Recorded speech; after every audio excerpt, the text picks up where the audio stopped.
Olá, sexto ano, tudo bem com vocês? Hoje é dia 27 de outubro, já estamos terminando aí o mês de outubro e nós vamos dar continuidades aqui aos nossos estudos.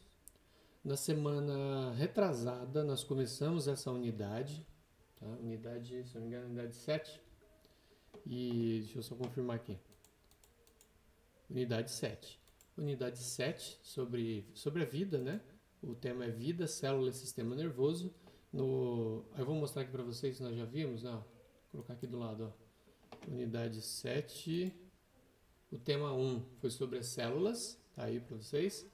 Nós vimos sobre as células, como elas são, o que tem dentro das células, né? As estruturas principais, membrana, citoplasma e o material hereditário. Depois nós vimos no tema 2 os níveis de organização dos seres vivos. Nós vimos que as células se organizam para formar os tecidos juntos podem formar os órgãos formam os sistemas e todos os sistemas formam o nosso corpo. Por exemplo, um dos sistemas é o sistema nervoso, que é o que nós começamos a ver aqui, nós fizemos essas atividades, né? Nós começamos a ver aqui no tema 3, sistema nervoso. Nós vimos como é o sistema nervoso, qual é a principal célula do sistema nervoso, que é o neurônio, tá aí, né? Depois nós vimos como a informação é transmitida dentro do neurônio. Nós vimos que o neurônio tem o corpo celular, os dendritos em volta e tem o axônio, que é aquela cauda, né? Como se fosse uma cauda na célula ali. Isso transmite a informação, o impulso elétrico. Nós vimos o que são as sinapses, que são aqueles locais onde você tem a transmissão de uma célula para outra. E nós vimos como é a estrutura do sistema nervoso. A parte do encéfalo, cérebro, cerebelo e o tronco encefálico, que fica bem lá no meio. Depois nós vimos, aqui descendo por dentro das vértebras, nós vemos a medula espinhal, não é? E depois os nervos daí que se espalham por todo o corpo.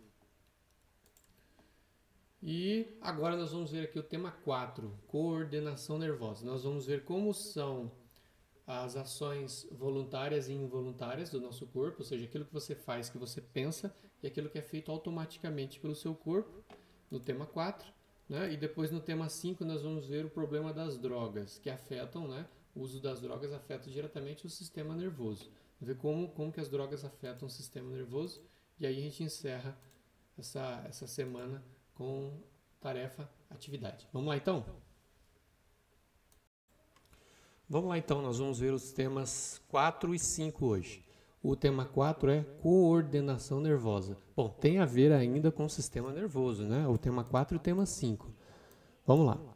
Diz assim, ó, os elementos do sistema nervoso humano atuam de maneira coordenada, desde a percepção do estímulo até a elaboração de uma resposta. Por exemplo, quando você, recebe uma agulhada na ponta do dedo, né? Você espeta o dedo num espinho. Aquilo ali é o estímulo, que ele é chamado de estímulo, né? Você percebe o estímulo, o seu corpo percebe. Ele manda um sinal. Só que aí existe a elaboração de uma resposta. Qual vai ser a elaboração da resposta? Provavelmente retirar o dedo, né? Você vai tirar o dedo rápido. Essa vai ser a resposta, tá bom?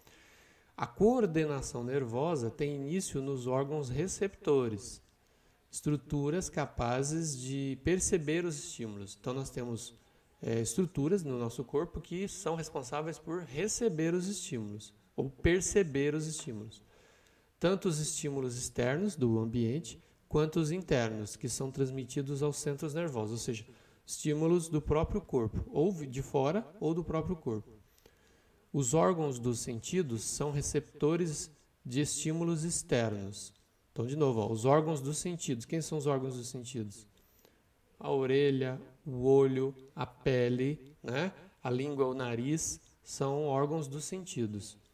Eles são receptores de estímulos externos. Então, o nariz, ele sente o cheiro que vem de fora. O gosto, aqui na boca, o sabor dos alimentos que vem de fora. O som que vem de fora, a gente percebe na orelha. E a imagem, né, dos objetos que vem de fora, nós percebemos com o olho. Então, esses são receptores que captam estímulos externos. O som, né, a gente sente pela orelha, os aromas, pelo nariz e pela boca, luminosidade pelos olhos, as texturas, tocando, né, com o tato. Esses estímulos geram impulsos nervosos que são transmitidos ao cérebro ou à medula espinhal, né, a medula aqui, que passa aqui dentro das vértebras, por meio dos neurônios sensitivos. Então veja bem, quais são os neurônios que ficam nesses órgãos sensoriais? São os neurônios sensitivos. A palavra sensitiva, de sentir, são os neurônios que sentem os estímulos de fora. No cérebro ou na medula espinal, ocorre o processamento da informação recebida. Então, os neurônios sensitivos captam os estímulos de fora e mandam para a medula espinal ou para o cérebro essa informação. Transmite para eles a informação. É como se fosse uma pessoa na portaria do colégio e ele recebe as pessoas e pergunta, pois não, o que você gostaria de fazer? Ah, você quer fazer matrícula do seu filho? Então é ali. Você é aluno? Então você é ali. Certo? Então é como se fosse essa pessoa seria o neurônio sensitivo. Ele recebe a informação e transmite, né, ou informa o que vai acontecer. Tá bom? Então o neurônio sensitivo é aquele que recebe os estímulos de fora. Ele percebe o que está acontecendo do lado de fora. Aí diz assim, um som que chega à orelha, por exemplo, é interpretado no cérebro. A gente ouve pela orelha, mas quem entende o som é o cérebro. Então, na orelha estão os neurônios sensitivos que vão transmitir essa informação depois para os neurônios que estão no cérebro. A coordenação nervosa é responsável pela geração de respostas ou ações. Então, o que acontece, a gente sente e transmite para o cérebro, vai haver uma resposta. Por exemplo, se for uma música que você gosta, a sua orelha ouve, né? Os neurônios sensitivos captam, mandam para o cérebro, você gostou da música e começa a dançar. Certo? Essa é a resposta. A dança é a resposta ao estímulo, música. Então, aí diz outro exemplo aqui, como o ato de movimentar o braço. Então, você, igual eu preciso aqui, ó, olhar na tela, colocar a mão aqui na tela, ó, colocar a mão na tela. Então, eu pensei para fazer isso é uma resposta, tá bom? As estruturas que executam a ação, como os músculos e glândulas, são denominados órgãos efetores. Então, por exemplo, eu erguei o braço aqui, ó, e colocar minha mão aqui na frente da câmera, eu penso, né, mando uma informação nos músculos do braço para eles levantarem. Então, o músculo do braço aqui, ó, são os órgãos efetores. Efetor de efetuar, eles fazem, tá? Eles fazem. Por exemplo, se eu piscar os olhos ou levantar os ombros, qualquer coisa que eu mande o corpo fazer, quem vai fazer são os órgãos efetores, tá bom? Virar o pescoço, ó. Os músculos do pescoço. A transmissão da informação do sistema nervoso para os órgãos efetores é feita por meio dos neurônios motores. Então, quem capta o estímulo, vamos desenhar aqui, ó. Quem capta os estímulos de fora? Aqui é o ambiente, ó. Ambiente. Quem capta? O primeiro a captar aqui, ó, são os neurônios. Vamos fazer um neurônio pequenininho aqui. Bem rapidinho. Quem capta são os neurônios sensitivos. Aí ele vai enviar isso aqui para onde? Vai enviar lá para o cérebro ou medula espinal. Certo? E aí o cérebro ou a medula vai mandar efetuar alguma coisa, um movimento, por exemplo. Então ele vai mandar um sinal através dos neurônios. Aí vamos desenhar outro neurônio aqui. Aí esses neurônios aqui são chamados de neurônios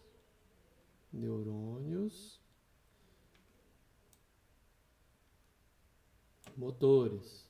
Eu tinha esquecido. Neurônios motores. E aí, esses estímulos vão, por exemplo, para o músculo. Vamos desenhar um músculo aqui, ó. Músculo do braço. Esse neurônio se comunica com o músculo do braço. E aí, vamos colocar uma flechinha aqui, ó, dizendo que isso aqui é um músculo. Músculo do braço. E ele é o quê? É um órgão, ele efetua, então ele é um órgão efetor. Certo? Então vamos olhar de novo aqui o resumo, ó. o ambiente produz estímulos. Por exemplo, uma agulhada no dedo. Quem recebe esses estímulos, quem percebe esses estímulos da agulhada, né, ou do espinho, o espinho no dedo, são os neurônios sensitivos. Eles transmitem a informação para o cérebro ou para a medula espinhal, vai depender do caso. Tá? No caso da agulha do espinho, é para a medula espinhal, tá? A agulhada no dedo. E aí depois da medula vai para o cérebro. Tá? Mas aí o que acontece? Existe um comando através dos neurônios motores para que o músculo do braço faça um movimento para tirar o braço, para tirar a mão rapidinho. Né? Esse músculo é um órgão efetor. Ele efetua. Tudo bem? Então, olha só como que é a coordenação nervosa. Tudo bem? Beleza, vamos continuar aqui então. Para compreender a coordenação nervosa, imagine uma pessoa que sente o cheiro de um alimento estragado. Compostos voláteis do alimento, ou seja, o cheiro, né, gases que saem do alimento chegam ao nariz, gerando impulsos nervosos. Esses impulsos são transmitidos ao cérebro por meio dos neurônios sensitivos. Então, os neurônios captam o cheiro dentro do seu nariz e mandam a informação para o cérebro. Tá? No cérebro, a informação é processada e a pessoa toma uma decisão. É a resposta ao estímulo. Então, o cérebro decide. Essa resposta é enviada por neurônios motores aos músculos do braço, fazendo com que a pessoa leve a mão ao nariz, tampando. Então a pessoa sente o estímulo do ambiente, que é o mau cheiro, sente aqui nos neurônios sensitivos do nariz, que manda informação para o cérebro processa, dá um comando para o braço, através dos neurônios motores, e os órgãos efetores, que são os músculos do braço, levam a mão para o nariz e você tampa o nariz para não sentir o mau cheiro. Tudo bem? É o mesmo esquema do exemplo que eu dei ali. Continuando aqui.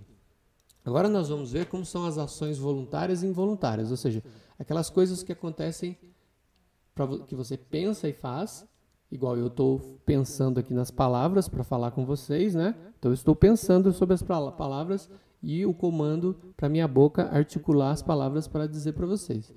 Mas existem as ações involuntárias, aquelas que acontecem sem a gente pensar. Por exemplo, eu estou falando com vocês, eu pisco os olhos. Eu não fico pensando para piscar, né? Eu não fico aqui falando com vocês e o meu cérebro fica, dá uma piscada, dá outra piscada, para não secar o olho, dá outra piscada. Não, né? Não preciso ficar falando. E nem o coração bater. Para o coração bater, eu não fico pensando aqui, bate de novo, bate mais uma vez, bate mais uma. A gente não pensa nisso. O coração bate automaticamente, não é? É uma ação involuntária. Você não pensa. Para respirar, na maioria das vezes, a gente também não pensa. A gente respira automaticamente. Para o seu estômago, para o seu intestino, para os seus órgãos, fígado, rim, funcionar certinho, você não fica pensando neles. Eles funcionam involuntariamente. Tudo bem? Então vamos ver. Todas as atividades do organismo humano são comandadas pelo sistema nervoso. Porém, algumas podem ser controladas conscientemente e outras não, de maneira inconsciente. Uma ação involuntária é aquela que não controlamos, a gente não controla, a gente não pensa. Algumas atividades involuntárias, como respiração, a deglutição, que é o ato de engolir, né? Depois que você engoliu, você não consegue mais fazer o alimento parar aqui no meio e voltar. Ele vai até o fim, né? O espirro também é automático, não tem jeito, né? A gente pode imitar um espirro, mas o espirro ele vem de uma vez, né? São coordenadas pelo tronco encefálico. Olha só, onde ficam controladas as ações involuntárias? É no tronco encefálico. Vocês lembram que o tronco encefálico é a parte mais profunda dentro do encéfalo. Nós temos a cabeça da pessoa aqui, ó. Cabeção aqui, o nariz aqui, a boca aqui. Opa, ficou feio aqui. Vou desenhar aqui, ó. A boca aqui e o queixo, né? Então a pessoa está aqui, ó. O que a gente tem aqui? A gente tem o cérebro aqui em cima, mais ou menos assim, dividido em duas partes. Nós temos aqui embaixo o cerebelo, que é essa parte de baixo aqui, que fica aqui meio na nuca. E nós temos o tronco encefálico, que é essa parte do meio aqui, ó. Bem lá no miolo mesmo. Tá? O tronco encefálico é a parte lá no meio da sua cabeça, lá no núcleo mesmo do encéfalo. Tá? Lembrando que tudo isso aqui que está dentro do crânio é o encéfalo, tá? Depois, claro, tem aqui Eu não desenhei aqui, vamos pegar o vermelho. Tem aqui a medula que vai descer pelas vértebras aqui, tá? Mas aí já não é mais dentro do encéfalo. O encéfalo é essa parte aqui. Cérebro, cerebelo e tronco encefálico. Beleza.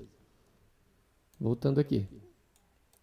Então, quem controla as ações involuntárias é o tronco encefálico. Uma ação voluntária é aquela que temos a capacidade de comandar. Então, você controla, você pensa e faz. Muitos dos atos diários, como mexer o braço para tomar um copo de água, ou ligar o celular, ou sei lá, mexer no controle remoto da TV, eles são voluntários. Você decide, você escolhe fazer. É possível tomar a decisão de realizar essas ações ou de interrompê-las, certo? Igual eu estou falando com vocês. A minha fala ela é pensada. Então é um ato, é uma ação voluntária. Tudo bem? Entenderam isso? Isso é questão de avaliação, tá? Eu vou colocar umas ações lá e vou pedir para vocês marcarem se é ação voluntária ou ação involuntária, tá bom? Aí que tem dois desenhos, ó, duas ações involuntárias aqui, ó. O bocejo é quando você abre a boca assim de manhã, tá com preguiça, ou de tardezinha, ou antes de dormir, né? Dá aquela abre a boca, assim, aquela preguiça, né? O bocejo. E o espirro, eles são ações involuntárias do nosso corpo. O nariz sentiu lá alguma coisa estranha e tem aquele ardido assim e solta o espirro. Isso é automático, tá bom? É uma defesa automática do corpo. Beleza? Ok, vamos para a próxima página. Aí diz assim, ó, a continuação. Em uma ação voluntária, a informação obtida pelos órgãos do sentido é transmitida ao cérebro, que analisa e elabora a resposta mais adequada ao estímulo recebido.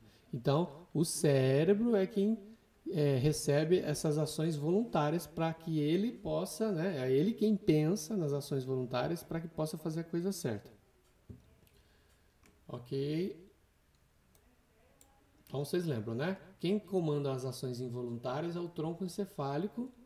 Quem comanda as ações voluntárias é o cérebro. Então aqui nós temos, ó, um exemplo de ação voluntária. Um menininho andando de bicicleta. Quem faz o comando para o músculo da perna movimentar o pedal, não é? Quem comanda o equilíbrio é tudo que está aqui em cima, né? Ó. Uma ação voluntária. Então vamos ver aqui, ó. A pessoa observa, ela sente o ambiente, aí ela transmite isso para o cérebro através do nervo óptico. O cérebro recebe o comando, envia o comando através da medula espinhal, chega lá no músculo através do nervo motor, o neurônio motor, né? O neurônio motor, ele envia o comando para o músculo, que é o órgão efetor, certo? Então, de novo, ó, o órgão receptor é o olho. Ali tem neurônios sensitivos, que recebem o que ele está enxergando. Envia o sinal para o cérebro. O cérebro toma a decisão, né, de pedalar. E aí ele envia através da medula espinal e através dos neurônios motores um comando para o músculo, que é um órgão efetor. E aí ele faz força para pedalar. Beleza? Ok. Aí aqui agora nós temos aqui, ó, reflexos condicionados. Agora os reflexos, tipo, se você recebe igual eu falei, um espinho no dedo, né? E você tira o dedo rápido, né? Ou então você vai cair um tombo, o que a gente faz? Quando está caindo um tombo, o que é a primeira coisa que o ser humano que a gente faz para se defender? Colocar a mão na frente, né? A gente coloca a mão na frente. Isso é um reflexo, tá? Isso é um reflexo, acontece na hora. Até quando a gente leva um susto de alguém, a gente coloca a mão na frente assim, né? Para se defender e fecha os olhos. Isso aí são reflexos. Então vamos lá. Existem algumas situações em que, com o treino, uma ação voluntária pode se tornar automática. E isso acontece quando se aprende a caminhar, a andar de bicicleta, a ler ou a tocar um instrumento. No começo, por exemplo, você vai tocar violão. No começo é difícil, tem que pensar em cada notinha, movimento do dedo que vai colocar ali no violão, né? Depois, com o passar do tempo, vai ficando automático. Andar de bicicleta também. no começo você tem que ficar ali tentando se equilibrar, pensar, né, em pedalar. Depois, com o tempo, vai ficando automático. Dirigir carro também. No começo a gente tem que ficar pensando tudo, trocar a marcha, primeira, segunda marcha, manter o volante reto e tal. Depois vai ficando automático. A pessoa dirige, ela nem pensa que ela está trocando as marchas ali, vai meio que no automático. Então está dizendo assim, ó, aos poucos essas ações passam a ser executadas sem pensar. Elas se transformam em reflexos condicionados. Reflexos condicionados. Ou seja, já fez tantas vezes que já não é mais uma ação consciente, já é uma ação automática. O treino torna algumas dessas ações mais rápidas. É assim, por exemplo, com o goleiro de futebol. O que o goleiro tem que fazer? Ele tem que ter um grande tempo de reação, né? Um rápido tempo de reação. A chegada da bola diminui com o treino. Aí o que acontece? Tá cara a cara lá com o atacante, vai chutar a bola, ele tem que ser rápido para ir onde a bola vai, né? O cara chuta, ele tem que ir rápido para onde a bola vai. Isso aí é com treino, ele vai treinando, ele vai ficando mais rápido, os reflexos vão se tornando automáticos e rápidos, tá? Aí está dizendo assim, ó, respostas reflexas medulares. A resposta reflexa medular é uma resposta rápida a um estímulo. Ao tocar um objeto quente, por exemplo, retiramos a mão rapidamente dele. Então, aquela história, né? Sentiu lá muito quente, tira a mão rápido. Ou então, você recebe uma espetada de um espinho, você tira a mão rápida. Você leva um susto, coloca a mão rápido na frente. E fecha o olho, né? Quando colocamos um pedaço de alimento na boca, imediatamente começamos a produzir saliva. Olha só, isso é um reflexo. Não controlamos essas ações, ou seja, elas são involuntárias. Você não pensa para isso. Isso acontece automaticamente. Nesse caso, a resposta é gerada pela medula espinal, olha só, sem nenhum papel desempenhado pelo cérebro. Então, esse tipo de reflexo rápido, de defesa, muito rápido, ele não é feito pelo cérebro, é feito pela medula. A medula dá o comando. Então, você colocou a mão numa panela quente, os neurônios sensitivos aqui da sua mão, do tato, enviam o sinal para a medula. E a medula já manda o sinal de volta para o braço, dizendo, tira a mão daí, que está quente. Certo? Então, olha só, a medula ela também toma uma decisão reflexiva e rápida, né? É a chamada resposta reflexa medular. Tudo bem? Quando a gente põe a mão na frente para se defender, ou a gente vai cair de bicicleta e coloca a mão na frente automaticamente, isso aí, quem dá esse comando é a medula espinal. Tudo bem? Beleza? Aí diz assim, o organismo reage rapidamente em situações de emergência. Olha como o caminho até aqui a parte de trás é menor do que subir aqui para o cérebro e voltar para que possa tirar a mão. Demora, né? Para subir no cérebro, processar, voltar o sinal aqui, apesar que não demora tanto, mas e aí a pessoa tira a mão. Quando o sinal chega aqui na medula e já volta para o braço, o tempo é menor. Então, é um tempo menor, é o suficiente para salvar de uma queimadura, por exemplo. Então, olha aqui, ó, o organismo reage rapidamente em situações de emergência, antes de tomarmos consciência do que está ocorrendo. Então, às vezes você colocou a mão na panela quente, você tirou a mão correndo, só depois o cérebro entendeu que está quente. Depois você tem a sensação de que os dedos estão queimando, no caso. Certo? Às vezes a gente faz o ato antes de sentir, né? Então a gente leva uma espetada de agulha no dedo, você tira a mão e só depois começa a doer. Certo? Porque daí a dor é o cérebro que entende, mas a tirada do dedo foi a medula que mandou o comando. Beleza? Olha aqui, ó. Temos um menininho aqui, uma menininha. Ele está dizendo assim, ó. Representação esquemática das estruturas envolvidas em uma resposta reflexa medular. Quando pisamos em uma peça de brinquedo com os pés descalços, o estímulo recebido pela pele é transmitido pelos neurônios sensitivos. Então, os neurônios sensitivos estão aqui, ó, no pé, certo? No tato do pé, na sola do pé. E aí manda para a medula espinal. Então tá aqui, ó, o sinal vem, chega aqui na medula, ó, nas costas aqui, ó. Vamos mudar de cor aqui, ó. Vou colocar assim roxo aqui, né? Ó. Aqui ficam os neurônios sensitivos, no pé. Aí eles mandam o sinal lá para a coluna, para a medula. A medula está aqui, ó, de vermelho, ó, dentro das vértebras da coluna vertebral. E aí diz assim, ela gera uma resposta rápida, a medula, transmitida por neurônios motores, em verde, então está aqui, ó.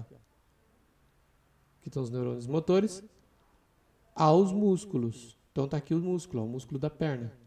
O que o músculo faz? Levanta a perna rápida.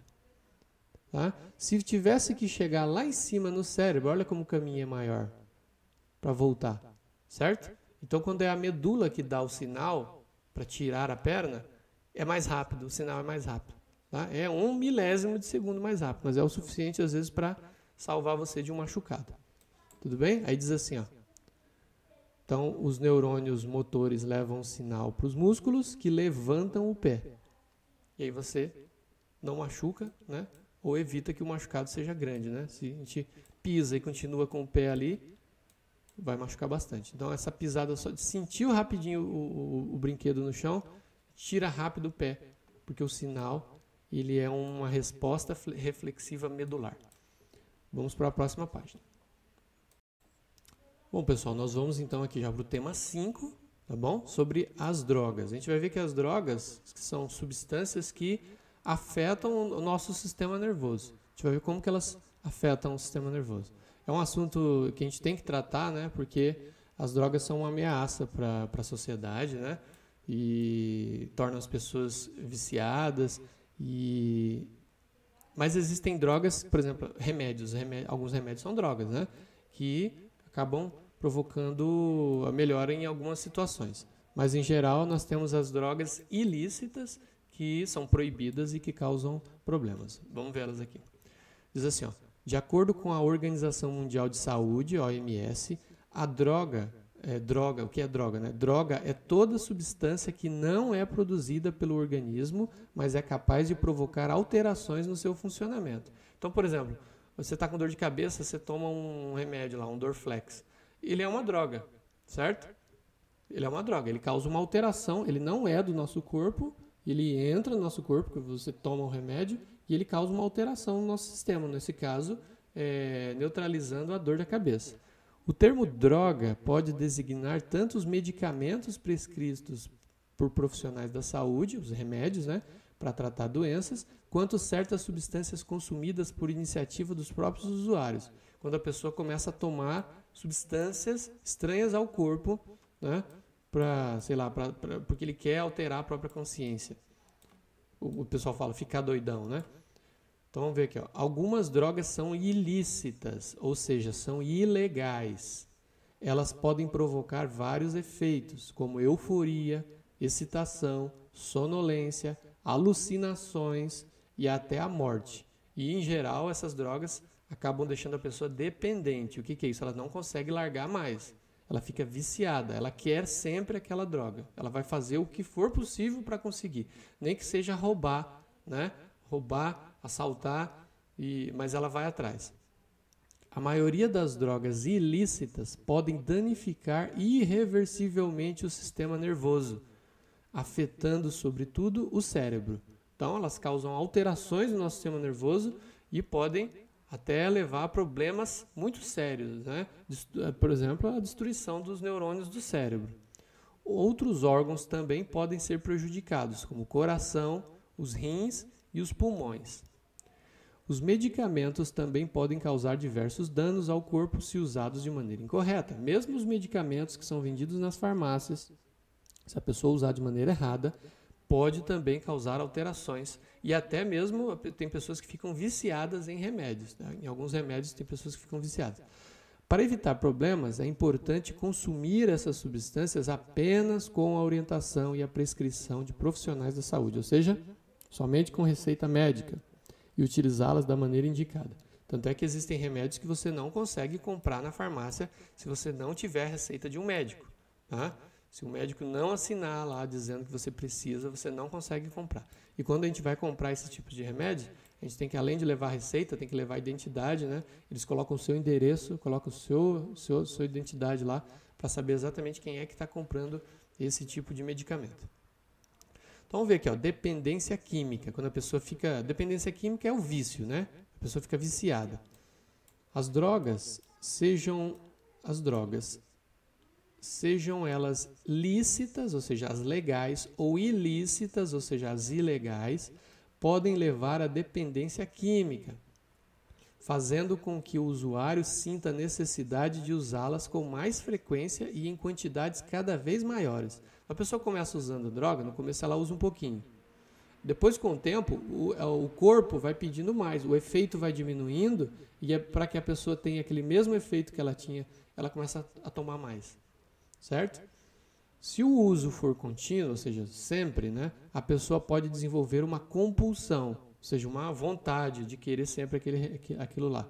Nesses casos, o funcionamento do cérebro fica alterado e o usuário passa a sentir uma necessidade involuntária e incontrolável de consumir a substância. Então, o corpo começa a pedir, a mente começa a pedir a droga toda hora, né? De uma maneira incontrolável. Com isso, pode perder o controle sobre seus próprios atos. A gente ouve falar do cigarro, né? O cigarro também, ele é uma droga, ele contém droga lá dentro, ele contém a nicotina, que vicia a pessoa, e a pessoa depois de viciada no cigarro não consegue largar, né? Não consegue de jeito nenhum largar. É difícil. Então, muitos conseguem, claro, mas é bem difícil. É uma batalha da pessoa com ela mesma para poder largar. A dependência química é uma doença e o respeito ao paciente é crucial para que sua recuperação seja possível. O apoio de amigos e familiares, bem como o acompanhamento psicológico, fazem parte do tratamento de reabilitação, né? Então a pessoa precisa ser tratada, ela precisa ser respeitada, acolhida, para ela poder criar coragem e tentar se livrar da droga. Ajudando a pessoa a reaprender a encontrar prazer nas atividades que não envolvam o consumo de drogas. Então, com o tempo, a pessoa fica tão viciada que para ela o bom da vida é só a hora que ela está usando droga. O resto é tudo ruim. Então, ela começa a ficar depressiva, tudo fica chato, tudo não tem graça. A hora boa dele é só a hora que ele usa droga. Então, aí ele está afundado nas drogas e completamente viciado. Bom, aqui, pessoal, tem uma reunião de pessoas. Aqui está dizendo, grupo de apoio a dependentes químicos auxiliam pessoas dispostas a combater o vício. Então, existem grupos de apoio, psicólogos, profissionais que fazem reuniões com dependentes químicos para, né, criar mecanismo para que eles tenham coragem de se livrar da droga e ficar sem ela. Reunião dos alcoólicos anônimos. Então, aqui são pessoas que bebiam álcool ou bebem álcool e elas estão aqui numa reunião e elas se ajudam, uma ajuda a outra, né, a criar coragem, então, para se livrar do álcool. O álcool, então, a bebida, o álcool também é uma droga que altera, contém a substância, o álcool que altera o sistema nervoso e também provoca o vício, a dependência química. Para tratar dependentes de bebidas alcoólicas, no caso, os alcoólicos anônimos são conhecidos como AA, Alcoólicos Anônimos. Tá? Isso aqui, essa foto é em São Paulo de 2018. Beleza? Então, eles contam os casos deles, o que aconteceu com eles. Muitos até perdem a família, né? Vão para a rua, vão morar na rua. E aí eles se reúnem para um apoiar o outro para tentar se livrar dessa droga. O álcool é uma das piores drogas que tem, tá? Os que mais viciam, que a pessoa fica mais dependente e que causa mais destruição familiar. Vamos para a próxima página. Bom, agora a classificação das drogas. Como elas se classificam? São 3 grupos, basicamente, tá? Entre as várias classificações existentes, as drogas podem ser divididas de acordo com as alterações que elas provocam no sistema nervoso humano. Com base nesse critério, as drogas podem ser 3 tipos. Vou aumentar aqui. As depressoras, as estimulantes e as perturbadoras. Vamos lá. Como são as depressoras? Diminuem a atividade do cérebro. Então, as depressoras fazem com que o cérebro fique mais lento, levando a pessoa a ficar desligada, devagar, lenta, fala assim, aê, mano, sem interesse pelas coisas. São exemplos. O álcool deixa a pessoa lenta, os ansiolíticos têm efeito calmante, são os remédios calmantes, tem pessoa que é viciada em calmante. Os barbitúricos, que têm efeitos soníferos, são aqueles que para a pessoa dormir, e os opiáceos, que têm efeito analgésico, que tira a dor, tipo morfina, essas coisas. Tem pessoas que são viciadas em remédios para dor. Tá? Então, esses são remédios que deixam a pessoa mais lenta, sonolenta, faz até ela dormir, né? O álcool, às vezes, a pessoa desmaia, entra em coma alcoólico, né? Então, a pessoa fica lenta. Então, são as drogas depressoras. A maconha também é depressora. A pessoa fica mais devagar, mais lenta e tal. Agora, tem as estimulantes. Aumentam a atividade cerebral. O cérebro fica assim, agitado, fazendo com que a pessoa fique mais ligada, fica ligadão, fica mais elétrica e sem sono. São exemplos de drogas estimulantes. A cafeína, né? Olha só, a cafeína é uma droga. Toma café demais, a pessoa fica ligada, né? Tem uns que ficam até agitados. E tem pessoas que ficam viciadas em café, né? Se não toma o café, dá dor de cabeça, né? A pessoa quer o café. A nicotina do cigarro também é estimulante, deixa a pessoa mais animada, né? A pessoa deve falar, não, se eu não fumar um cigarro antes de ir para o trabalho ou depois do almoço, não dá. Então, ela está viciada na nicotina do cigarro. As anfetaminas, que também são medicamentos, e a cocaína também. E a cocaína e também o crack, né? Deixam as pessoas com atividade cerebral alterada e acelerada. Então, são drogas estimulantes. E aí tem as drogas perturbadoras aqui, ó. As que causam alucinação e tal. Alteram qualitativamente o funcionamento do cérebro e levam a pessoa a ter uma percepção distorcida da realidade. Ela começa a ver coisas, podendo até vivenciar alucinações visuais e auditivas. Começa a ouvir coisas que não está acontecendo, ver coisas que não está acontecendo. Por exemplo, o LSD, a maconha. Olha só, a maconha também é perturbadora. Ela está aqui em cima, ela também é depressora, mas ela também é perturbadora. E alguns cactos e fungos. Olha só, existem alguns cactos e fungos que o pessoal usa aí como droga, né? Conhecidos como cogumelos alucinógenos por sua capacidade de produzir alucinações. A pessoa vê aranha na parede, vê bicho entrando pela casa, né? Ela acha que está sendo perseguida por alguém e tal. Então, existem casos de pessoas até matam outras achando que elas estão sendo perseguidas por elas, porque ela está usando esse tipo de droga perturbadora. Consequências do consumo de drogas. Deixa eu só ver o que tem aqui do lado. Aqui, ó. Aqui tem uma planta. Há mais de 5.000 anos, os sumérios, é um povo lá no Oriente Médio, empregavam a papoula é essa planta, essa planta aqui, para combater a insônia. Então a pessoa não conseguia dormir, tomava um chá de papoula. Essa planta é matéria-prima para a produção de vários opiáceos, ou seja, várias drogas, entre eles a morfina. A morfina é usada para dor. Quando a pessoa está com muita dor, é usada a morfina. Na foto, flor e frutos da papoula da espécie Papaver somniferum. Certo? Então, algumas drogas do tipo opiáceos são retiradas aqui da papoula. Se não me engano, o LSD também é feito da papoula. Aí diz assim: consequências do consumo de drogas. Entre as possíveis consequências do consumo de drogas para o organismo destacam-se dependência física e psicológica, ou vício, né? A pessoa fica viciada. O dependente químico sente um intenso mal-estar quando não tem acesso à droga e que ele se viciou. Então, quando ele não está usando a droga, ele fica ruim, fica com dor de cabeça, fica nervoso, fica agitado, não é? Porque ele quer a droga. Ele só fica satisfeito a hora que ele está usando a droga. Aí ele se acalma, às vezes, né? Por isso que tem aquelas pessoas que às vezes são internadas e nos primeiros dias elas ficam muito agitadas. Tem umas que têm até que ser amarradas. Tem alguns lugares que eles fazem uns quartos com parede forrada, com espuma, porque a pessoa ela se bate. Até bate cabeça no chão, na parede, se deixar. Então, porque ela tem uma coisa chamada abstinência. O corpo está com muita vontade de querer a droga e como ela está internada, né, ela não consegue a droga, então ela fica muito agitada. Tem alguns que fogem, né? Vão tentar fugir. Alterações físicas, como ataque cardíaco, o coração não fica batendo regular, bate mais forte de maneira irregular. O aumento da pressão arterial emagrecimento e palidez. Então a pessoa nem comer ela quer mais, não sente fome, ela usa droga, ela não sente fome. No caso do crack, né? O cara usa crack e não come, fica dias sem comer. Algumas dessas alterações podem levar à morte, óbvio, né?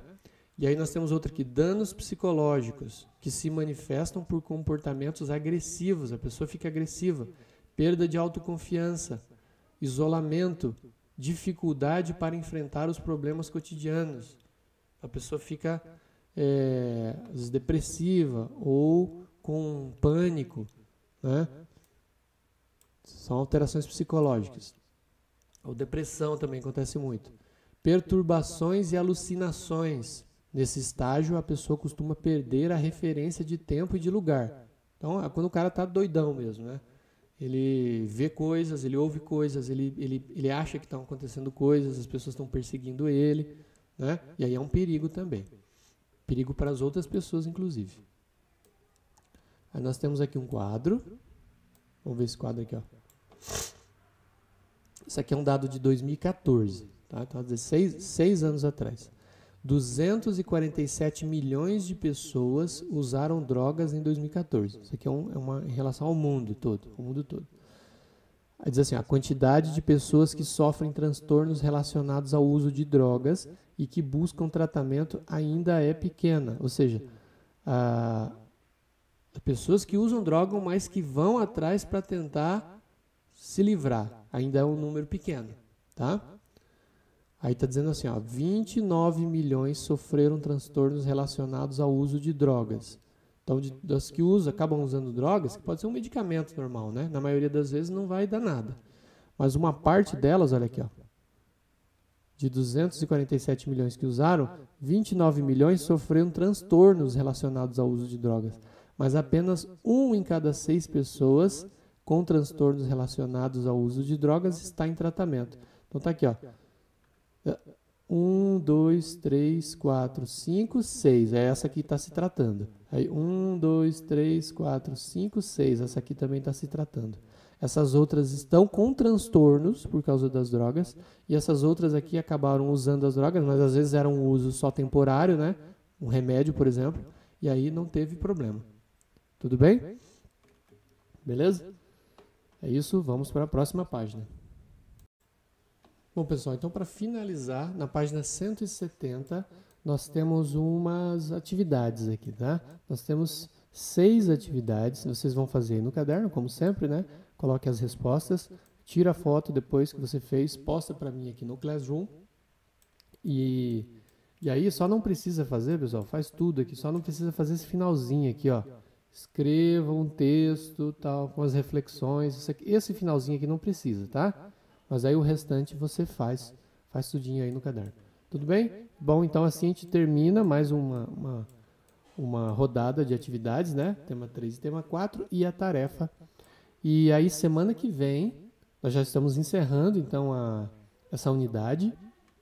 Semana que vem eu vou colocar alguns textos da hora da leitura, né? Alguns textos para você fazer a leitura.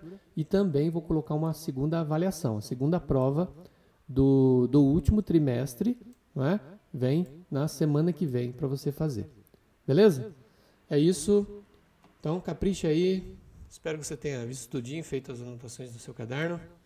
Nos vemos na semana que vem. Valeu. Um abração. Tchau, pessoal.